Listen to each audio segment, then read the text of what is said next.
Welcome to elite academy. चलिए आज की क्लास में हमें क्या करना है। आज की क्लास में हमको 1.5 के सभी क्वेश्चंस को समझना है।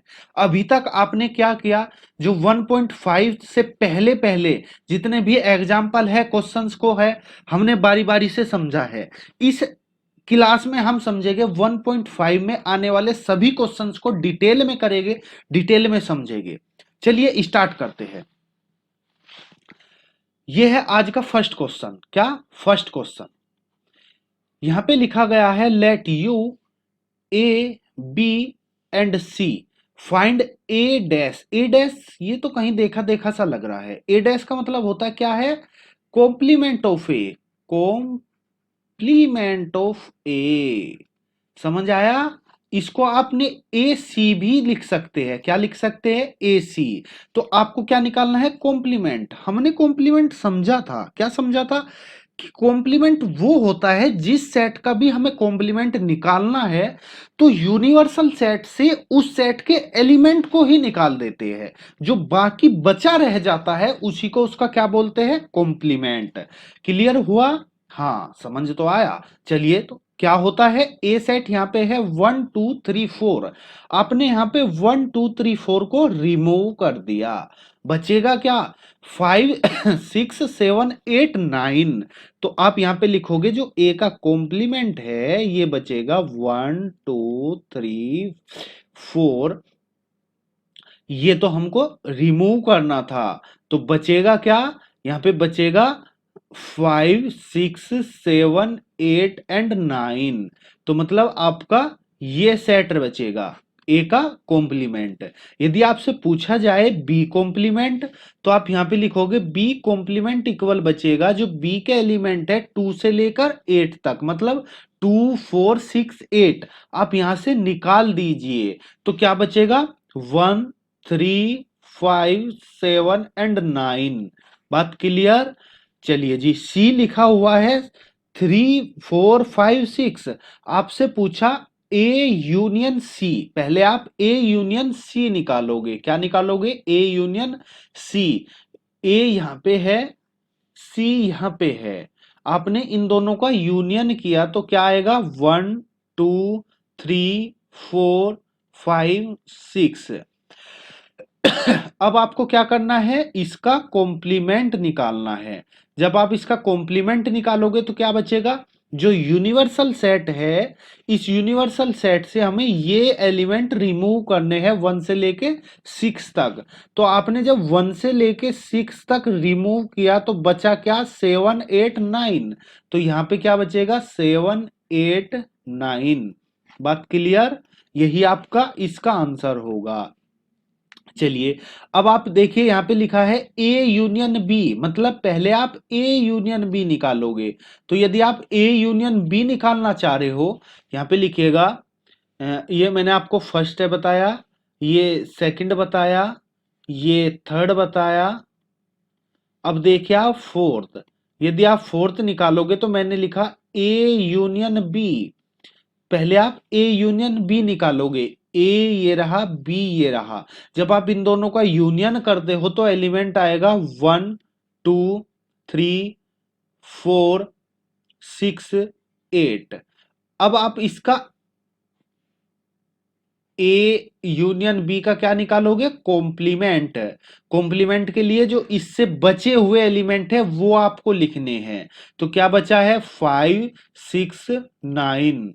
बात क्लियर, क्या बचा, 5 7 9। बात क्लियर। चलिए जी, यहां पे देखिएगा ए का कॉम्प्लीमेंट मैंने आपको पीछे बताया था, यदि किसी सेट का कॉम्प्लीमेंट निकालते हैं तो वो खुद सेट आता है। तो इसका आंसर क्या हुआ, ए हुआ। चलिए जी, यहां पे आइएगा, आपने यहां पे देखा पहले आपको क्या निकालना है, बी माइनस सी। इसको हम यहां पे समझते हैं। पहले आपको क्या निकालना है, बी माइनस सी, यानी कि बी में से जो सी में एलिमेंट आ रहे हैं उनको रिमूव करना है।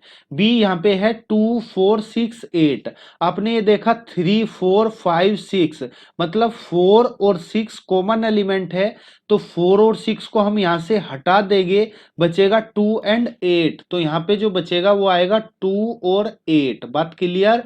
अब आपको निकालना है b माइनस सी का कॉम्प्लीमेंट। जब आप b माइनस सी का कॉम्प्लीमेंट निकालोगे तो यानी कि आपके यूनिवर्सल सेट से क्या एलिमेंट हटाना है, 2 और 8 को रिमूव करना है। 2 भी गया, 8 भी गया, बाकी जो बचा वो आपने यहां पे लिखा 1 3 4 5 6 7 एंड 9। यही आपका क्या हुआ, b माइनस सी का कॉम्प्लीमेंट हुआ। बात क्लियर। फर्स्ट क्वेश्चन बिल्कुल अच्छे से समझ आया। चलिए सेकंड पे चलते हैं। सेकंड क्वेश्चन को देखिएगा। सेकंड में u आपको दिया गया है, find the complement of the following set. जो नीचे सेट दिए गए हैं उनको क्या निकालना है, आपको कॉम्प्लीमेंट निकालना है। तो यदि आप फर्स्ट को देखोगे, a का जो कॉम्प्लीमेंट आएगा, मतलब जो a वाले एलिमेंट है वो आप रिमूव करोगे तो क्या बचेगा, d e f g h। बात क्लियर। यदि आप सेकंड को देखोगे, आपने बी का कॉम्प्लीमेंट निकालना चाहा, तो आप क्या करोगे, जो बी में एलिमेंट है वो यहां से क्या कर दोगे, रिमूव कर दोगे। बी में क्या है, डी ई एफ जी, यहां से क्या बचेगा, ये बचेगा और ये बचेगा, तो आपका आएगा ए बी सी और एच। बात क्लियर हुई। चलिए एक बार और देख लेते हैं। यदि हम थर्ड क्वेश्चन को करना चाहे, इसमें सी का क्या निकालना है, कॉम्प्लीमेंट। मतलब जो सी में एलिमेंट है वो हमें नहीं लिखने, तो क्या लिखना होगा, जो सी से बचेगा, क्या बचेगा, बी बचेगा, डी बचेगा, एफ बचेगा और एच बचेगा। बात क्लियर हुई। चलिए जी आगे चलते हैं। यदि मैं यहाँ पे डी फोर्थ पार्ट करना चाहूं, तो हमें निकालना है डी का कॉम्प्लीमेंट। जब आप डी का कॉम्प्लीमेंट निकालोगे तो देखो डी में क्या है, एफ जी एच ए। आप इन एलिमेंट को यहां से रिमूव करोगे तो क्या बचेगा, यहां पे बचेगा बी बचेगा, सी बचेगा, डी बचेगा, ई बचेगा, बाकी कुछ भी नहीं बचेगा। क्लियर हुआ। चलिए जी अभी तक हमने बिल्कुल कॉम्प्लीमेंट को अच्छे से समझा कैसे निकालते हैं। थर्ड क्वेश्चन पर चलते हैं। थर्ड क्वेश्चन में देखिए क्या दिया गया है। थर्ड क्वेश्चन में उसने कहा taking the set of natural set as the universal set. मतलब जो आप यूनिवर्सल सेट लेते हो वो आपको यू लेना है।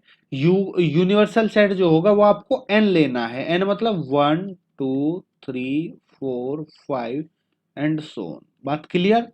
चलिए write down the complement of the following set. आपको जो ये नीचे दिया गया है इसका कॉम्प्लीमेंट निकालना है। अब देखिएगा मैं आपको समझाना चाहूंगा। देखो यहाँ पे जो दिया गया है उसने कहा x such that x is an even natural number.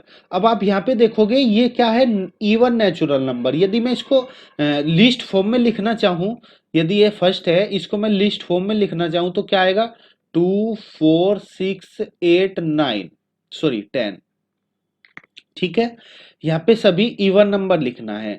ये नेचुरल नंबर है, ये इवन नंबर है, तो यदि आप इसका कॉम्प्लीमेंट निकालोगे तो क्या आएगा, ओड नंबर आएगा, 1 3 5 7 9 ये एलिमेंट आएगा। ठीक है, तो यहाँ पे आप कह सकते हो जो ये फर्स्ट वाला है ये कह रहा है कि the set of even natural number. तो इवन नेचुरल नंबर का जो कॉम्प्लीमेंट आएगा वो होगा ओड नेचुरल नंबर, यानी कि जो ओड नंबर का होगा वो होगा इवन और जो इवन का होगा वो होगा ओड। तो ये दोनों समझ आया। चलिए जी आगे चलते हैं। थर्ड पार्ट, थर्ड देखिएगा। इसने कहा x that x is a positive multiple of 3। अब ये पॉजिटिव मल्टीपल ऑफ 3 क्या है,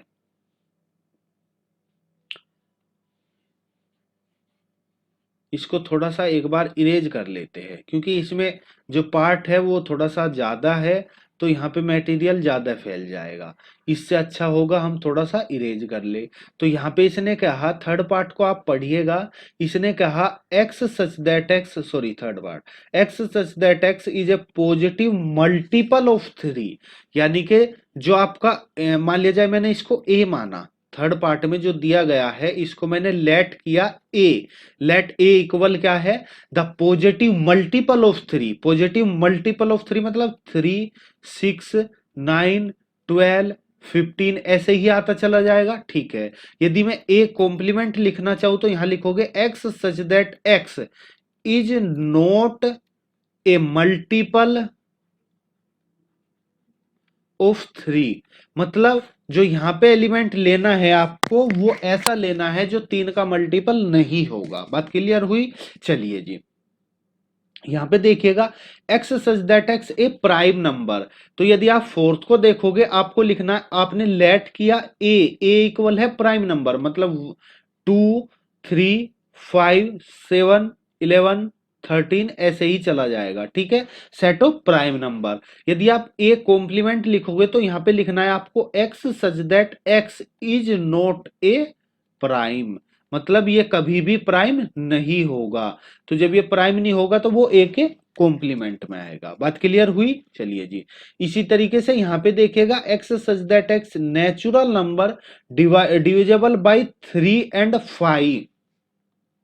3 एंड 5। तो जब आप इसका कॉम्प्लीमेंट लिखोगे तो आपको केवल ये लिखना है, यहां पे इज नॉट लगा देना है, मतलब ऐसा नंबर जो 3 और 5 से डिवाइड नहीं होगा।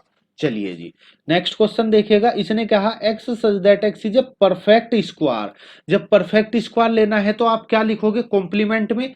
यदि आप यहां पे इसका कॉम्प्लीमेंट निकालेंगे 6 का, जब आप इसको लेट किया ए का कॉम्प्लीमेंट निकालेंगे तो ये आएगा x such that x is not a perfect number, is not a perfect square. Clear हुआ? चलिए जी, इसी तरीके से आपको ये देखना है x such that x is a perfect cube. तो यहां पे जब आप कॉम्प्लीमेंट लिखोगे तो यहां पे लिख दोगे नॉट ए परफेक्ट क्यूब। बात क्लियर हुई? चलिए, यहां पे आप इसका कॉम्प्लीमेंट लिखोगे तो यहां पे केवल वो एलिमेंट देना है ना जो इसको सेटिस्फाई करे। तो इसका कॉम्प्लीमेंट जो आएगा वो एलिमेंट आएगा जो इसको सेटिस्फाई नहीं करेगा। तो यानी कि इसका जो कॉम्प्लीमेंट आप लिखोगे, इसका कॉम्प्लीमेंट आपको लिखना है x such that x plus 5 is not equal 8। बात क्लियर हुई? हाँ जी, मतलब क्या, यदि है तो आपको नहीं लगाना है, इक्वल दिया है तो नॉट इक्वल कर देना है। जैसे ये है, यदि मैं इसका कॉम्प्लीमेंट लिखना चाहूं तो मुझे क्या लिखना है, x such that 2x plus 5 is not equal 9। बात क्लियर हुई? चलिए जी, यदि आपको ये सब कुछ समझ आया हो तो आप ये क्वेश्चंस और ये क्वेश्चंस आप अटेम्प्ट कीजिएगा। यदि समझ नहीं आएगा तो कमेंट बॉक्स में आप डाल दीजिएगा, हम इसकी नेक्स्ट वीडियो में सॉल्यूशन बताएंगे। ठीक है, मुझे उम्मीद है कि आपको जो भी यहाँ कुछ समझाया वो एकदम क्लियर समझ आया होगा।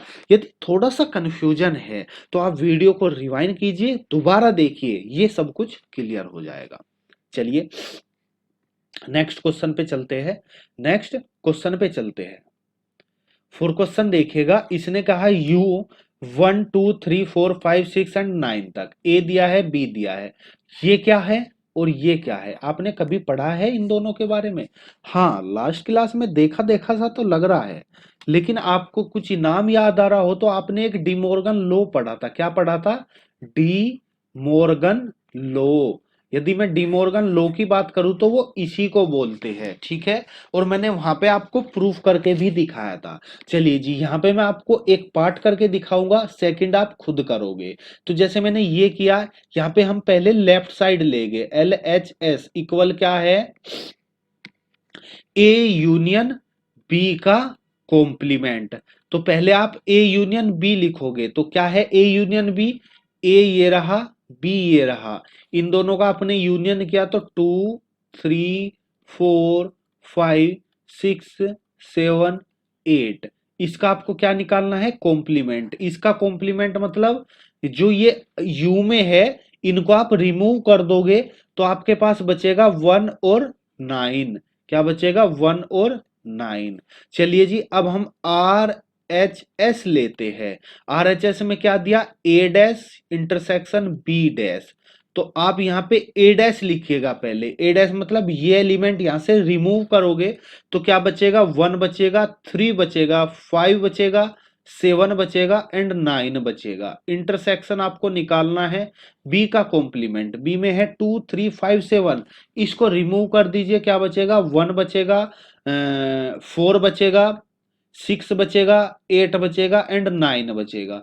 अब आप इन दोनों का यदि इंटरसेक्शन निकालना चाहो तो यहां पे आप देखोगे इनका इंटरसेक्शन आएगा केवल और केवल 1 और 9 ही कॉमन है, तो 1 एंड 9। आपने देखा ये ही राइट साइड है, ये ही लेफ्ट साइड है, तो आप यहां पे लिखोगे L H S equal R H S. क्या लिखोगे? L H S equal R H S. जब दोनों इक्वल आ जाएगा तो यहां पे आप लिखोगे हैंस प्रूव्ड। क्या लिखोगे? हैंस प्रूव्ड, मतलब हैंस वेरीफाई। बात क्लियर हुई? चलिए जी, उम्मीद है ये बिल्कुल आपको क्लियर हुआ होगा। यदि ये आपके समझ में आ गया, बिल्कुल अच्छे से समझ आया, तो आप प्लीज आप इसको जो सेकंड पार्ट है इसको आप अटेम्प्ट कीजिएगा। यदि हो जाएगा तो बहुत अच्छी बात है, यदि हो जाता है तो बहुत अच्छी बात है, लेकिन यदि नहीं हो पाता तो आप हमें कमेंट कीजिएगा, हम नेक्स्ट वीडियो में इसका सॉल्यूशन कराएंगे। चलिए नेक्स्ट क्वेश्चन पे चलते हैं। नेक्स्ट क्वेश्चन में कहा गया है जो भी ये draw appropriate Venn diagram for each of the following. जो आपको दिया गया है इसका वेन डायग्राम बनाना है। यदि मैं इसकी बात करता हूं तो सीधी सी बात है, एक यूनिवर्सल सेट के रेस्पेक्ट में ही ये तो है यू, इन दोनों का यूनियन है। यूनियन है तो मतलब हो सकता है कि ये एक दूसरे को क्रॉस भी करे, तो आप हमेशा ऐसा बनाओगे। क्या बनाओगे? ये ए हो गया, ये बी हो गया। यदि आप ए यूनियन बी निकालते हो तो ये जो अंदर वाला पार्ट है ये आएगा। मैंने लास्ट क्लास में बताया था आपको, जहां पे वेन डायग्राम समझाया था। तो यदि आपको डैश, उसका डैश का मतलब कॉम्प्लीमेंट, यदि आपको कॉम्प्लीमेंट शैडो करना है तो इसका जो बाहर वाला एरिया है उसको आप क्या करोगे? शैडो करोगे। जो बाहर वाला एरिया है उसको शैडो करोगे। बात क्लियर हुई? चलिए जी, यदि आप सेकंड की बात करना चाहोगे, सेकंड को समझ लेते हैं। यहां पे आपको ए का कॉम्प्लीमेंट, ए बी, ए का जो कॉम्प्लीमेंट, यदि मैं थोड़ा सा यहां पे रफली समझाना चाहूंगा। यदि ये ए है, ए का कॉम्प्लीमेंट मतलब ये ए से बाहर वाला पार्ट, ठीक है। यदि आप यहां पे देखोगे तो ये ए से बाहर वाला जितना भी पार्ट है वो सब पार्ट आएगा, ठीक है। यदि आप यहाँ पे बी का कॉम्प्लीमेंट देखना चाहोगे तो बी का कॉम्प्लीमेंट मतलब जो इसके बाहर वाला पार्ट है, ठीक है। अब आपको इसका इंटरसेक्शन निकालना है, मतलब इंटरसेक्शन मतलब कॉमन पार्ट। कॉमन पार्ट यदि आप निकालोगे तो ये जो अंदर वाले दोनों सर्किल है इसको छोड़ना पड़ेगा। मतलब जो इसके बाहर वाला पार्ट होगा, यदि आप उसको शैडो करोगे, किसको? बाहर वाले पार्ट को, वो आपका क्या आ जाएगा? इसका कॉम्प्लीमेंट आ जाएगा। बात क्लियर? तो आपका ये आंसर होगा। चलिए इसको देखिएगा, थर्ड पार्ट को। वेन डायग्राम में आपने ये बनाया, यहां पे आपने दो सर्किल ड्रॉ किए,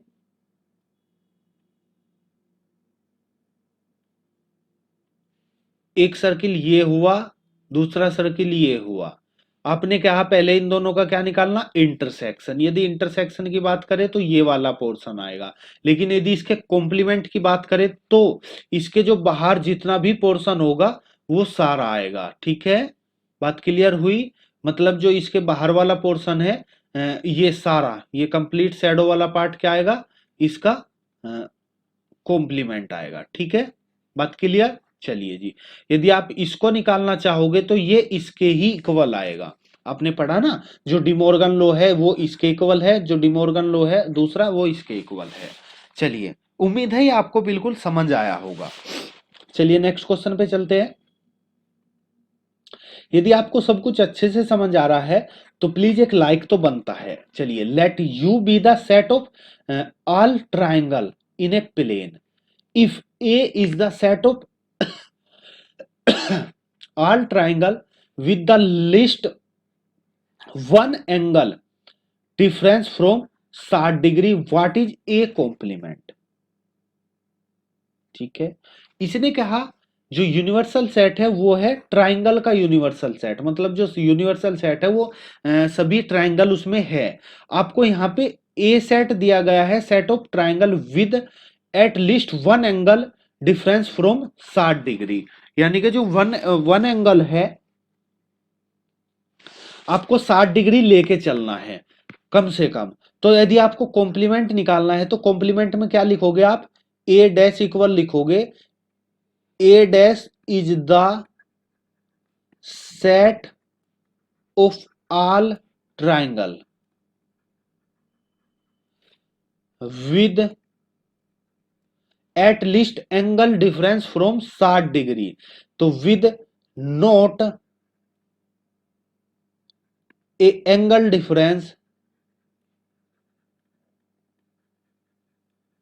डिफरेंस फ्रॉम 60 डिग्री। ठीक है, मतलब आपको जो ए दिया गया है उसमें डिफरेंस 60 है, तो उसका जो कॉम्प्लीमेंट होगा ऐसा होगा ना जिसमें ए नहीं होगा, मतलब 60 वाला नहीं होगा, तो यहाँ पे note A with difference 60 degree. चलिए जी, बात क्लियर हुई। नेक्स्ट क्वेश्चन देखिएगा, यहाँ पे आपको ये फिलअप करना है, fill the blank to make each of the following true statement. ठीक है, ये चारों कंसेप्ट मैंने आपको समझा रखे हैं। मैंने वहां पे आपको बताया था कि ये चीजें आपको याद रखनी है, जो ट्रू फॉल्स क्वेश्चंस बनते हैं वो यहीं से बनते हैं। चलिए, जैसे यहाँ पे लिखा ए यूनियन ए का कॉम्प्लीमेंट, मैंने बोला था कि यदि किसी सेट का कॉम्प्लीमेंट और उसका यूनियन निकालते हैं तो क्या आता है, यूनिवर्सल सेट आता है। क्या आता है, यूनिवर्सल सेट आता है। ठीक है, यदि फाई का जो कॉम्प्लीमेंट होता है वो क्या आएगा, फाई का जो कॉम्प्लीमेंट होता है वो यू होता है, मतलब यूनिवर्सल सेट होता है।